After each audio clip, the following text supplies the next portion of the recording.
Selamat datang di SMP Negeri 9, Pekanbaru. Perkenalkan, saya Ranti Anggraini, Guru BK SMP Negeri 9, Pekanbaru. Calon Guru Penggerak Angkatan 11 Kota Pekanbaru. Kali ini saya akan melaksanakan diseminasi budaya positif di sekolah melalui kegiatan komunitas belajar tangguh. Berikut ini dokumen sebelum kegiatan diseminasi dimulai.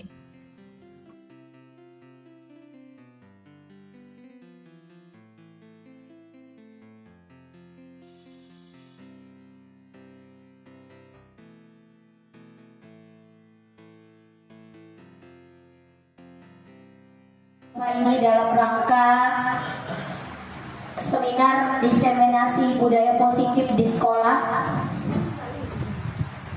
Salawat beserta salam tak lupa kita curahkan kepada junjungan kita Nabiullah Muhammad SAW dengan ucapan Allahumma shalli ala Sayyidina Muhammad wa ala ali Sayyidina Muhammad.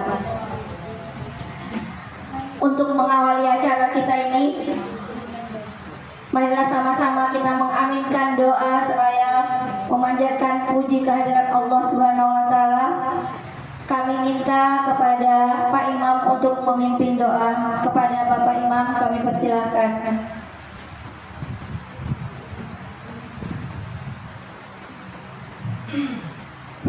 Assalamualaikum warahmatullahi wabarakatuh.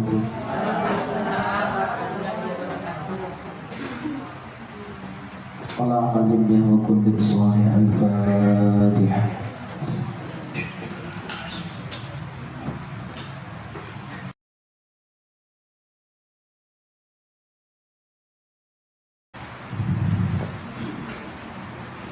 Terima kasih kepada Bapak Imam Mustafa yang telah memimpin doa. Selanjutnya, sambutan Ketua Kombel Tangguh kepada Ibu Yuni Rahmi SPSI, kami persilahkan. Terima kasih Ibu Moderator. Alhamdulillah, syukur kepada kehadirat Allah SWT yang telah memberi rahmat nikmat sehat kepada kita seperti biasa. Kita dapat berkumpul seperti biasa dalam kegiatan Kombel. Salawat dan salam kepada junjungan Nabi kita Muhammad SAW dengan lafaz Allahumma shalli ala sayyidina Muhammad wa ala ali sayyidina. Bapak Ibu sekalian, terima kasih atas kehadirannya ikut berpartisipasi dalam kegiatan Kombel dengan tema seminar diseminasi budaya positif di sekolah. Oke, saya harapkan semoga dari paparan dari narasumber yang kita narasumber yang pada hari ini semoga dapat meningkatkan kompetensi diri kita, karena memang setiap orang itu harus belajar dan terus di sekolah bersama narasumber kita Ibu Ranti Anggraini. Terima kasih. Assalamualaikum warahmatullahi wabarakatuh.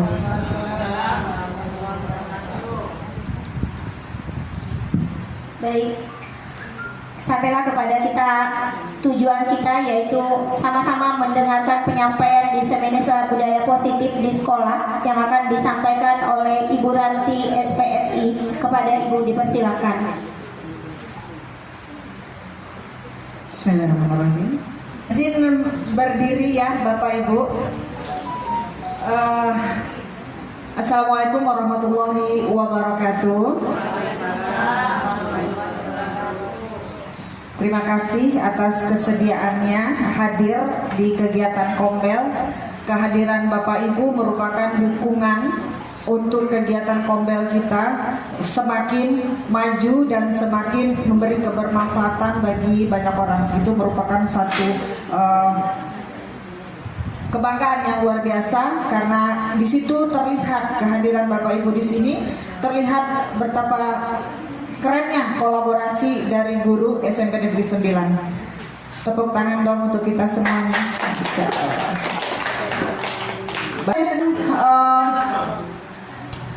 Fasilitator kami dan pengajar praktik kami Bu Mutia dan Bapak Wayan. Baik, sebelum kita memulai diseminasi, saya ingin mengajak teman-teman untuk membuat kesepakatan dulu, bagaimana kesepakatan kita.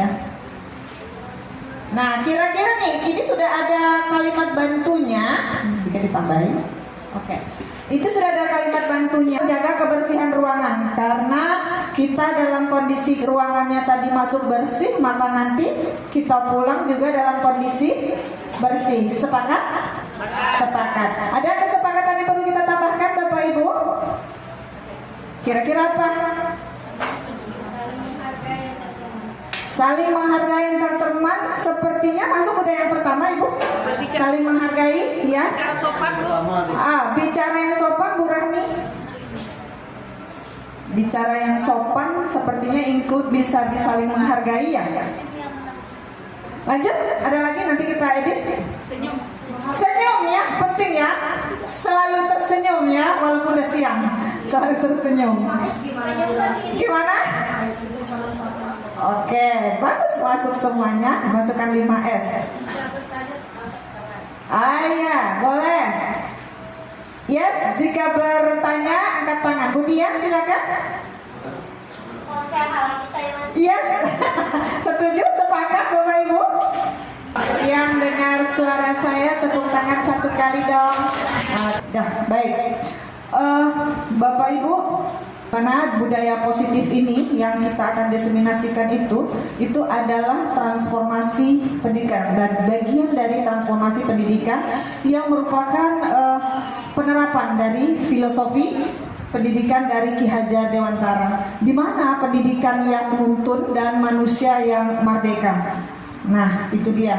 Daru yang dibahas di budaya positif salah satunya adalah teori kontrol, di mana ini sudah sering kita dengarkan bahwa kita tidak bisa mengontrol orang lain.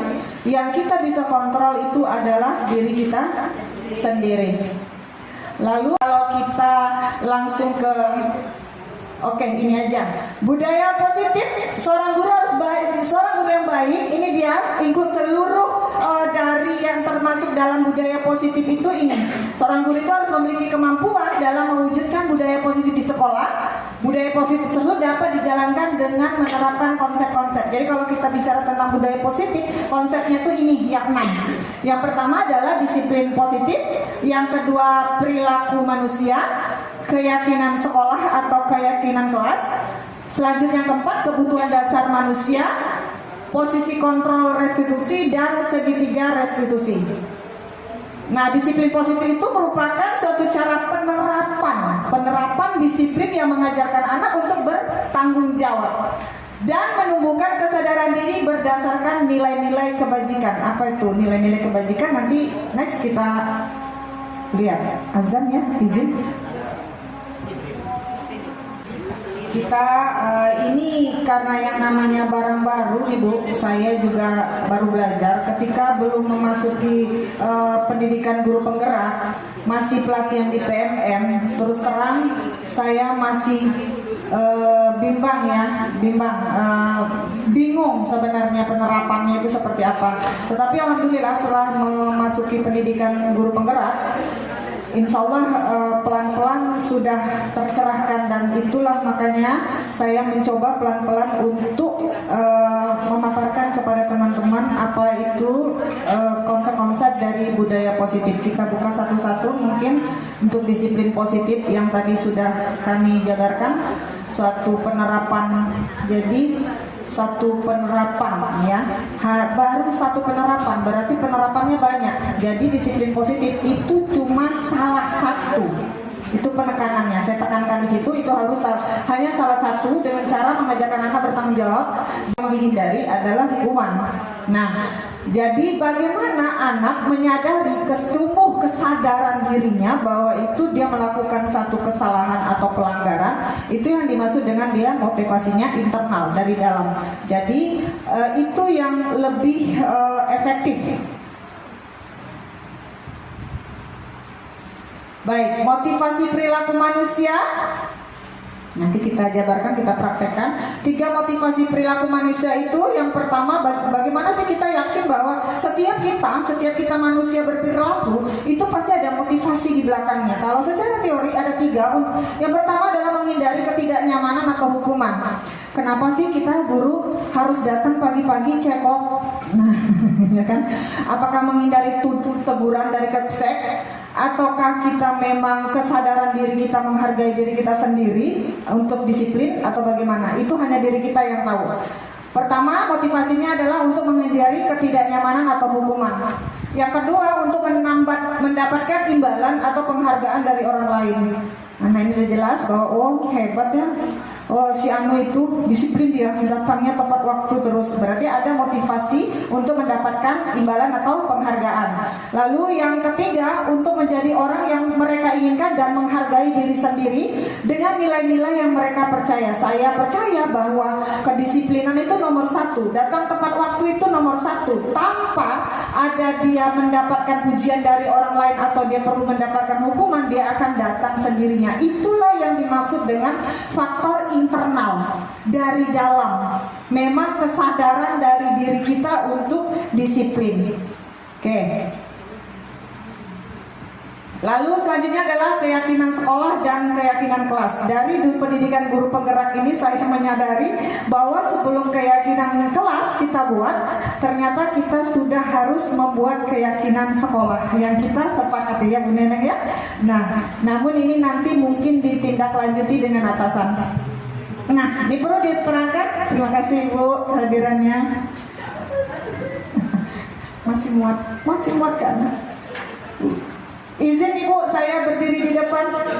Guru berperan untuk mewujudkan terbentuknya keyakinan sekolah dan kelas dengan adanya kesepakatan antara guru dengan murid. Ini kalau keyakinan sekolah.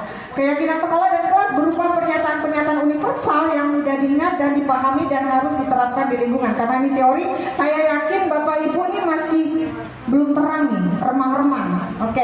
Nah, salah satu nilai-nilai kebajikan universal karena dalam berbagai organisasi yang kami baca, beriman dan bertakwa kepada Tuhan Yang Maha Esa, mandiri, berkebinekaan global, bergotong royong, kreatif dan bernalar kritis. Ini bentuk keyakinan kelas yang kami bentuk di kelas 8-10. Ini dasarnya dari nilai-nilai kebajikan universal yang lebih kepada profil pelajar Pancasila. Nanti ini yang akan kita praktekkan bagaimana sih membuat keyakinan kelas ini. Lanjut ke kebutuhan dasar manusia. Kita ingin melihat di balik perilaku anak kita itu ada apa? Ada kebutuhan dasar apa yang mereka ingin penuhi? Kenapa mereka bersikap demikian? Yang pertama adalah bertahan hidup. Lalu kasih sayang dan rasa diterima, penguasaan, kebebasan, kesenangan. Nah, ini saya tampilkan satu kasus. Bu Zulaikha, guru kelas 9H, sedang bingung menghadapi ulah salah satu murid kelasnya, Tommy. Beberapa anak telah mengeluhkan Tommy yang seringkali meminta bekal makan siang mereka dengan paksa. Ini kalau di sekolah kita mungkin malak ini ya. Ya, minta uang sih gitu ya. Jika Anda menghadapi situasi seperti Bu Zulaikha, apa yang Anda lakukan? Menurut Anda, kira-kira apa alasan Tommy melakukan hal ini? Ini studi kas. Silakan Bapak Ibu, kira-kira kita balik ke kebutuhan dasar manusia. Apa kira-kira kebutuhan dasar yang ingin dipenuhi oleh Tommy itu apa aja? Penguasaan. Ya, yang paling dominan banyak penguasaan. Yang selanjutnya? Bertahan hidup. Bisa, karena ini berkaitan dengan makan. Kesenangan. Terletak pada apa Pak Ade kalau kesenangan? Hobi. Habit dan kebiasaan. Oke. Kesepakatan kita dilanggar. Baik, lanjut. Oke. Yang kedua, iya. Oh, jadi butuh perhatian ya? Yes. Senang temannya memperhatikan dia. Kalau dia rebutan kan temannya memperhatikan dia. Janganlah weh, gitu ya. Nah, ini dia. Dan kasih sayang dan rasa diterima. Lanjutnya adalah kekuasaan. Nah, dia bangga, dia bilang itu tadi. Jadi merasa rasa takut yang dimiliki temannya itu, dia memenuhi kebutuhan dasarnya supaya dia bisa menguasai. Lalu yang keempat itu adalah, itu tadi pengen icip-icip, kayaknya enak punya orang, ya kan? Nah itu kebutuhan dasar, kebebasan. Dia ingin bebas, dia nggak mau bekal yang dibawa orang tuanya karena mungkin monoton itu saja. Nah disitulah nanti sebagai wali kelas, sebagai guru BK, sebagai guru mapel yang memperhatikan ini, inilah kita komunikasikan dengan orang tua. Yang kesenangan itu anak ini iseng, dia lihat temannya itu menurut dia senang, ya inilah kesenangan bagi dia. Baik, nah ini tiba kita pada poin yang kelima, posisi kontrol restitusi. Ini saya sendiri pribadi masih banyak di posisi ini. Yang pertama, guru sebagai penghukum. Yang kedua, guru sebagai pembuat merasa bersalah. Yang ketiga, guru sebagai teman. Dan 4, guru sebagai pemantau. Dan yang kelima, guru sebagai manajer. Apa sih ini? Ayo kita lihat. Dan apakah kita sering melakukannya? Yang pertama nih, kalau sebagai penghukum, ini lebih kepada kita nunjuk-nunjuk, kita menghardik bahwa kayu itu ternyata peran kita sebagai penghukum. Lalu pembuat rasa bersalah. Nah ini asik berceramah, dinasehatin, apalagi ya ibu kecewa nak sama kamu, kecewa ibu, jadi kok kamu gak kasihan sama ibu. Saya sendiri sering melakukannya, ya saya sering membuat rasa bersalah, masih jujur. Lalu sebagai teman, ayolah bantu ibu, bantu ya ibu, nanti ibu kena marah sama kepsek. Saya juga pernah melakukan itu. Ya, lalu pemantau. Nah, ini mantau, dia ngelihat aja, dia nggak melaporkan kemana-mana, tapi dia mantau, hanya lihat dalam. Kalau contohnya itu apa peraturannya? Menghitung, mengukur berapa kesalahan. Nah, kamu sudah berapa poin tuh? Berapa poin kamu tuh? Nah, itu mengukur, tapi dia nggak ngelaporin, hanya memantau saja. Lalu manajer, nah ini yang diharapkan adalah mengajukan pertanyaan-pertanyaan. Nah kira-kira solusi yang bagus untuk masalah kamu apa? Kita menanyakan sebagai manajer, ya, menguatkan pribadi itu lebih kepada manajer. Yang inilah yang sebenarnya posisi kontrol, kelima posisi kontrol tersebut yang diharapkan kita berada di posisi kontrol sebagai manajer. Maaf Bapak Ibu, saya harus memaparkan metode teori ini bukan berarti saya di posisi manajer, karena jujur saya sendiri, saya sudah akui dari awal, ada kalanya saya berada di posisi yang tadi yang tidak seharusnya, ya. Tetapi saya harus memaparkan bahwa posisi yang sebaiknya kita adalah posisi sebagai manajer, sehingga tercipta identitas positif daripada diri murid. Nah ini barang selanjutnya, ini adalah segitiga restitusi. Ini salah satu cara penerapan disiplin positif. Tahapan saya jelaskan dulu, tahapan dalam segitiga restitusi: menstabilkan identitas, validasi tindakan yang salah, dan menanyakan keyakinan kita. Lihat dulu nih. Ini kayak jelaskan tadi, salah satu pendekatan disiplin positif yang menyelesaikan permasalahan murid terkait pelanggaran aturan. Jadi salah satu pendekatan disiplin positif melanggar peraturan. Dalam hal melanggar peraturan, sebelum kita melakukan segitiga restitusi, yang paling perlu saya merahkan di situ, guru sebaiknya sudah menerapkan keyakinan kelas dan konsekuensinya. Jadi konsekuensi sudah diterapkan, tidak juga muncul kesadaran diri. Itulah disiplin positif. Segitiga restitusi merupakan solusi yang terbaik, itu intinya. Jadi sebelum kita melakukan restitusi, kita sudah harus menerapkan keyakinan kelas, sudah memberikan konsekuensi. Ini paling di kelas tuh, Bu, nggak boleh alpa, kalau alpa nanti denda Bu 1 buku, ya familiar ya seperti itu ya. Nah itu sudah kita beri, ingatkan tentang keyakinan kelas itu, dan dia diberi, kamu tahu itu salah? Ya saya salah Bu. Saya. Lalu yang dimana posisi menstabilkan identitas di sini adalah, iya nak, nggak apa-apa. Setiap orang pasti melakukan kesalahan itu normal. Nah ini posisi manajernya di sini. Nggak apa-apa nak, melakukan kesalahan itu normal. Namun sekarang kita fokus yuk gimana cara untuk memperbaikinya. Nah lanjut solusi, fokus solusi. Lalu validasi tindakan. Nah di tadi berbuat salah itu hal manusia. Jadi validasi tindakan. Tidak apa. Manusia itu biasa berbuat salah dan fokus pada penyelesaian masalah. Lanjut, baru dikaitkan dengan menanyakan keyakinan. Nah itu tadi, keyakinan bisa jadi keyakinan dalam diri dia dan keyakinan kelas. Biasanya kalau kami mempraktekkan, kami lebih ke untuk membimbing anak lebih ke keyakinan kelasnya. Itu. Nah sudah selesai. Membuat keyakinan kelas kita. Bahwa inilah yang dimaksud dengan nilai-nilai kebajikan, nilai-nilai universal. Kebajikan universal itu ini. Nah, saya ngambilnya pada profil pelajar Pancasila dan ada toleransi saya masukkan dari PYP ini, Primary Years Program.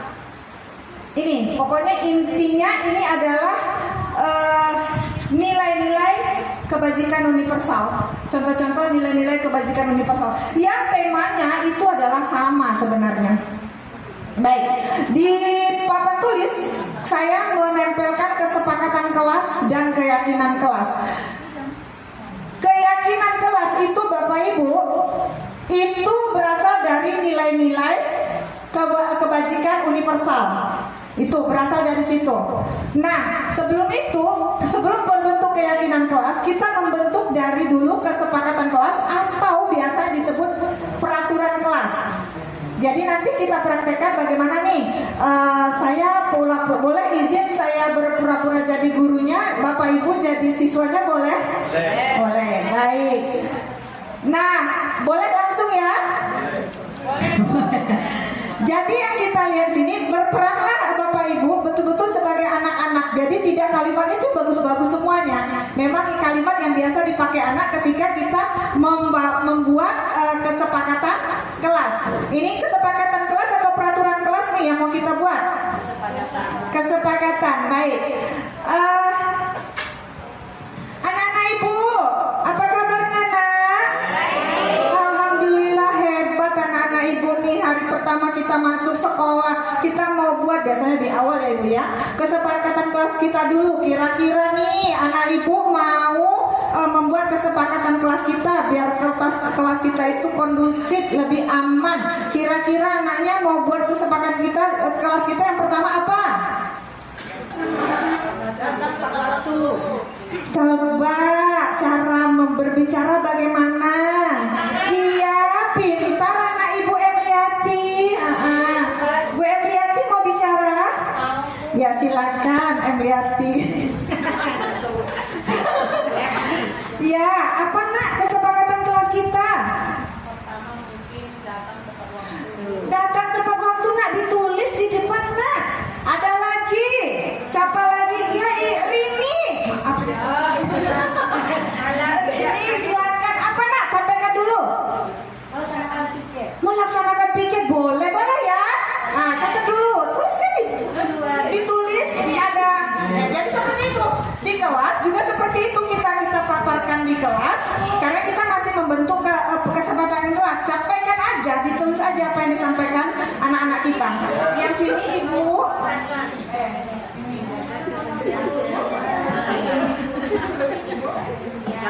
Iya ya Bu.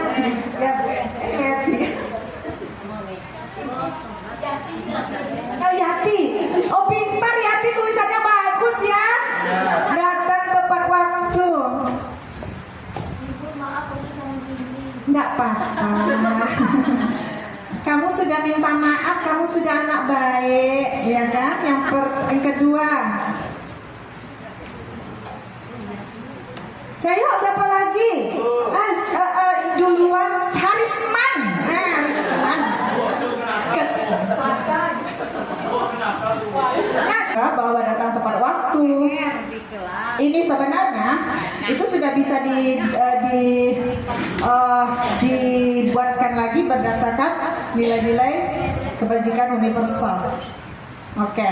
Nah, kita lihat lagi di sini. Kita profil pelajar Pancasila aja coba kita lihat. Jadi kaitan kesepakatan kita kelas itu yang sudah terbentuk ini tadi, kita anggap ini sudah terbentuk. Lalu kita rubah ke sini. Mungkin saya butuh Ibu Fitri untuk menuliskan di situ. Ya, kalau datang tepat waktu, itu kira-kira nilai-nilai kebajikannya itu masuk kemana ya? Jadi kalimat yang lebih universal, yang lebih umum, yang positif. Kalimat positif yang lebih umum. Patokannya adalah ini. Ya, betul. Nilai-nilai universal. Kalau datang tepat waktu, kalau datang tepat waktu, oh ya, lulus pembantu. Ya ini, apakah datang tepat waktu itu masuk kepada ini larinya ke sini? Mandiri.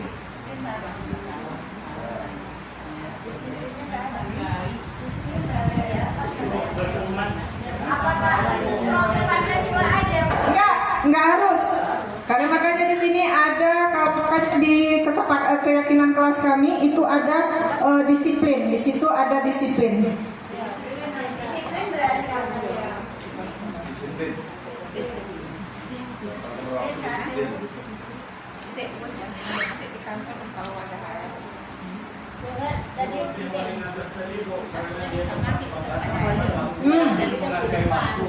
Menghargai.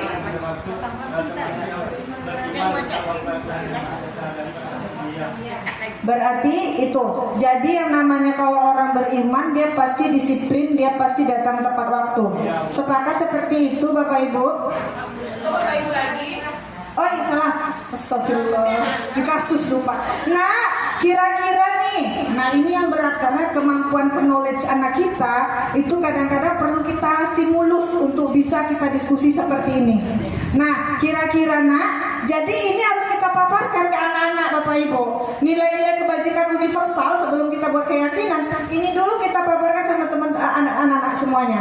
Kita paparkan supaya mereka tuh punya patokan. Oh ini masuk kemana? Ketika diskusi mereka udah paham, gitu. Jadi datang tepat waktu. Kalau tadi Hendra bilang itu adalah masuk ke beriman bertakwa kepada Tuhan yang Maha Esa dan berakhlak mulia. Bisa kita gabungkan menjadi keyakinan kelas kita harus beriman bertakwa. Nah kita buat seperti itu saja.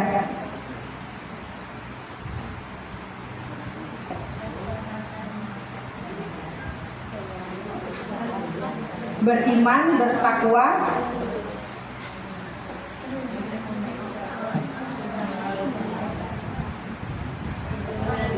sebenarnya sudah include semua. Karena memang keyakinan kelas itu nggak perlu banyak Bapak Ibu. Karena meyakinkan dan mengkonsistensinya itu berat.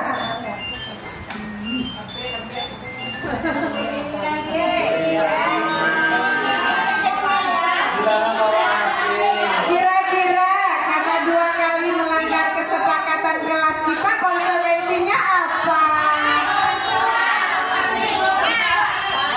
Panggil orang tua itu bukan konsekuensi kayaknya. Iya, coba. Rini sudah melanggar kesepakatan kelas kita. Kira-kira Rini mau dikasih konsekuensi apa?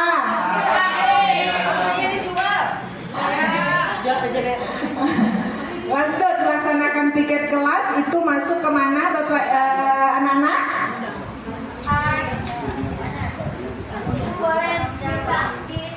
Atas? Ada tadi kemandirian dan tanggung jawab. Mandiri dan tanggung jawab. Betul nak? Kayak gitu nak? Mandiri dan tanggung jawab. Jadilah kalimat keyakinan kelas kita itu tidak ada kalimat negatif sama sekali. Selama ini bahkan saya sendiri udah menyemasukkan tidak boleh berbicara di dalam kelas. Ternyata tidak seperti itu. Jadi keyakinan kelas ini semuanya adalah kalimat-kalimat universal yang positif semuanya. Lanjut, mendengarkan guru saat menjelaskan materi. Silakan dia. Hormat dan santun. Sepakat, Nak? Sepakat? Oke.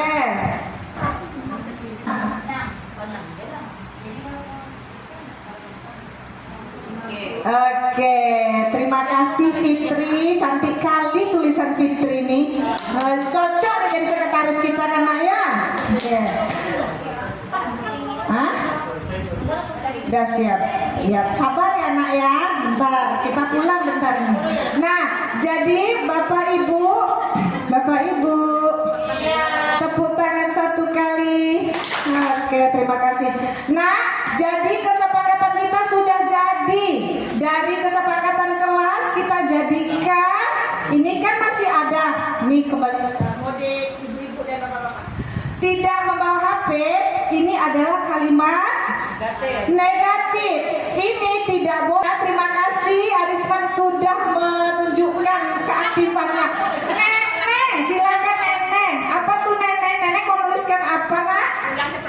Mendengarkan saat guru berbicara. Mendengarkan saat guru berbicara.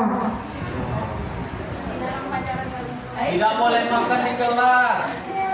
Dan konsekuensinya belum ada juga. Nanti aja. Apakah tidak lagi itu maksudnya ya? Oh gitu. Baik, kita sudah Bu. Baik, kita langsung kepada Ibu pemateri. Ibunya membuat sendiri dia. Sudah itu nanti disepakati sama anak-anak. Mungkin karena kelas 7 ya Bu? Kelas 8. Apa setuju ini tidak? Oke. Baik Bu. Silakan. Kita kembali ke posisi kontrol kita sebagai manajer yang terbaik ya, Bu Umar, yang tadi bahwa kita itu menuntun, kita tuh membimbing sebagai guru. Jadi pusat pendidikan itu tidak lagi guru, tetapi siswa. Itu kenapa pendidikan itu menurut KHD menuntun. Kita nuntun anak. Jadi nuntun apa yang dituntun adalah kemandirian. Yes, ya.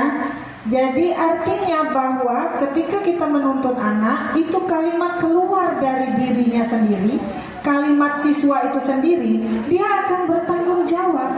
Tapi kalau itu sudah tiba-tiba sudah jadi dan kita paparkan di depan, kurang rasa tanggung jawabnya nggak muncul. Itu bisa kita pakai, itu kita print out saja untuk diri kita. Panduan seandainya untuk memancing anak mengeluarkan kalimat itu, kita gunakan kalimat pemantik di situ. Kita tanyakan, kita pancing anak untuk berbicara. Umpamanya, Bu Mul udah punya konsep nih, datang tepat waktu. Ayo kesepakatan kelas yang nggak keluar itu, Ibu bisa memancing anak-anak untuk mengucapkan kalimat itu. Itu tergantung kita di kelas, keahlian kita memang. Tetapi boleh Ibu print, tetapi saya sarankan bukan salah, tetapi kurang tepat.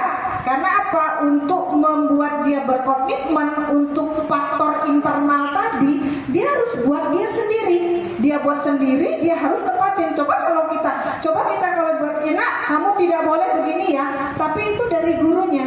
Lebih banyak dia melanggar. Tapi kalau dia sendiri yang mengucapkan, Bu nggak boleh terlambat, Bu, nggak boleh main HP, Bu, ketika belajar.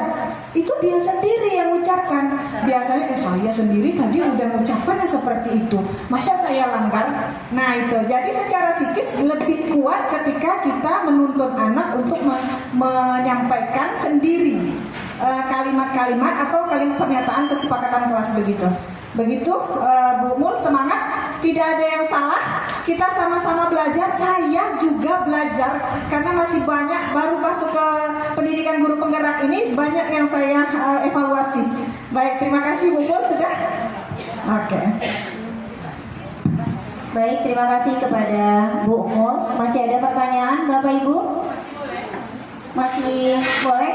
Ibu Kepsek sudah memberi kita warning sampai jam 1:30. Masih ada 15 menit lagi.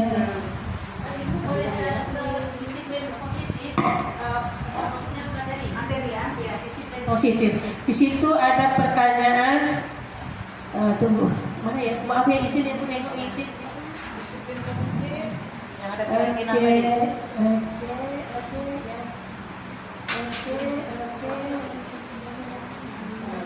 Yang ada pernyataan bahwa wajar anak membuat kesalahan itu tadi. Nah, restitusi itu ya Ibu. Ya, boleh mohon dijelaskan lagi. Ada dari pernyataan menstabilkan identitas dilakukan berdasarkan prinsip bahwa membuat kesalahan adalah bagian dari proses pembelajaran. Jadi bentuk pembenaran sebuah kesalahan yang dilakukan itu apakah tidak bolehlah dia wajar dia masih saat ini gitu maksudnya pernyataan itu apakah Ya bikin contoh bahasanya ke anaknya gimana maksudnya begitu Bu Rani? Iya. Takutnya nanti kalau kita misalkannya bilang nggak apa-apa nak, cuma takutnya bilang berarti nggak apa-apa buat anak itu maksudnya. itu mungkin maksudnya ya. Baik, silakan kepada Ibu pemateri. Jangan ya Dek ya. Jangan ya. Ya, izin menjawab. Terima kasih pertanyaannya Bu Rani. Pada yang ditanyakan itu adalah pada proses menstabilkan identitas ya. Kita kalimat anak itu kan berkarakternya beda-beda lagi. Kita pandang-pandang pula. Ada step berikutnya adalah validasi tindakan yang salah. Nggak apa-apa kamu berbuat kesalahan. Kamu terlambat. Iya nak, berarti kamu buat kesalahan. Iya, saya salah Bu, saya mengaku salah. Baik, kalau kamu mengaku salah, berarti nggak masalah sebenarnya nak. Perasaan yang penting kamu udah mengakui kalau kamu salah. Itu penting, pengakuan kamu itu penting. Nah, namun sebagai manusia wajar sih kita melakukan kalimatnya itu yang kita permainkan. Jangan kita kalimat pembenaran bahwa perbuatan dia itu benar gitu loh. Habis itu kan ada validasi tindakan yang salah, kan sudah ada identifikasi tadi bahwa ya nak biasa pernah, ibu juga pernah kok melakukan kesalahan, ibu juga pernah terlambat. Nah sekarang kira-kira benar nggak sih sikap kamu seperti itu? Nah ada validasi berikutnya, ada step berikutnya, maksud saya seperti itu. Tergantung kalimatnya itu mungkin tidak teoritis seperti itu ya. Itu kreativitas kita guru mungkin, dan melihat dari karakteristik anak. Begitu Bu Rani. Baik, terima kasih kepada Ibu pemateri. Udah menjawab pertanyaan Bu Rami. Masih ada Bu Rini? Baik, persilakan kepada Bu Rini. Mungkin kita cukupkan, setelah Bu Rini kita cukupkan ya Bapak Ibu. Assalamualaikum warahmatullahi wabarakatuh. Gini, kemarin kan setiap kelas ditempelkan yang jajan atau sudut pelajaran dikasih sanksi. Yang saya mau tanya Bu Ani, itu masuk keyakinan kelas atau kesepakatan kelas? Atas pertanyaannya, ya saya terbayang itu yang ditempelkan di kelas. Ibu kembali lagi, kita ini semua sedang berproses menuju penerapan budaya positif di sekolah. Itu mungkin kaitannya dengan keyakinan sekolah yang tadi saya sampaikan di paparan, bahwa ada keyakinan kelas dan ada keyakinan sekolah. Keyakinan sekolah itu bersumber dari peraturan sekolah. Berarti yang ditempelkan itu adalah peraturan sekolah, dan itu harus ada konsekuensinya. Kalau kelas ingin memasukkan itu ke dalam keyakinan kelas, silakan diperbaiki. Jadi keyakinan kelas ini tidak saklek. Begitu mengikuti perkembangan waktu. Ini ternyata anak-anak karena ke kantin harus ada nih keyakinan kelas kita yang ada kaitannya dengan kantin. Nah seperti itu. Jadi itu tidak kaku, tidak saklek, bisa kita tambahkan. Jadi bukan. Baik. Ada lagi? Kita cukupkan ya Bapak Ibu. Baik, kita kembalikan kepada Ibu pemateri mungkin untuk menutup Bu, atau bagaimana Bu Ranti? Sudah?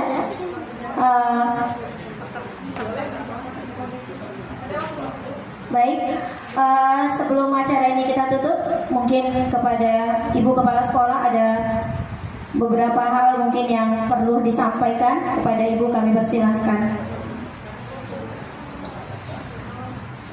Bismillahirrahmanirrahim. Assalamualaikum warahmatullahi wabarakatuh.